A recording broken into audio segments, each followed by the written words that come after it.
అమరావతి రైతులను సీఎం చంద్రబాబు దగా చేశారని ఆగ్రహించారు మాజీ ఎమ్మెల్యే బొల్లా బ్రహ్మనాయుడు. అమరావతి పేరుతో ప్రభుత్వం దగ్గర ఇప్పటికే 53,000 ఎకరాలు ఉంటే చంద్రబాబు మరో 46,000 ఎకరాలు సేకరించేందుకు రెడీ అయ్యారని చెప్పారు. టీడీపీ నాయకులు భూములు కొనుగోలు చేసిన తర్వాత ఆ ప్రాంతంలో చంద్రబాబు భూములు తీసుకుంటానన్నారని, ఇలా ఎంతో గొప్ప ప్లాన్ వేశారని విమర్శించారు.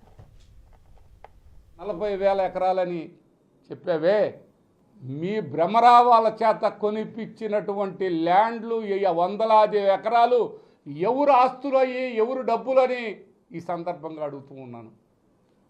అది కేవలం మీ బాలకృష్ణ మీ కుటుంబానికి సంబంధించినటువంటి ఈనాడు, ఆంధ్రజ్యోతి, టీవీ5 అందరూ కొనుక్కున్న తర్వాత అబ్బా ఏం ప్లాన్ చేశారండి, ఏం ప్లాన్ చేశారండి.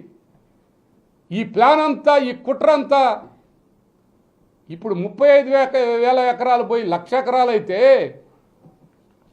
ఒక గ్లాసులో మజ్జిగ 100 మందికి ఇవ్వాలంటే పలసనైపోతాయిగా.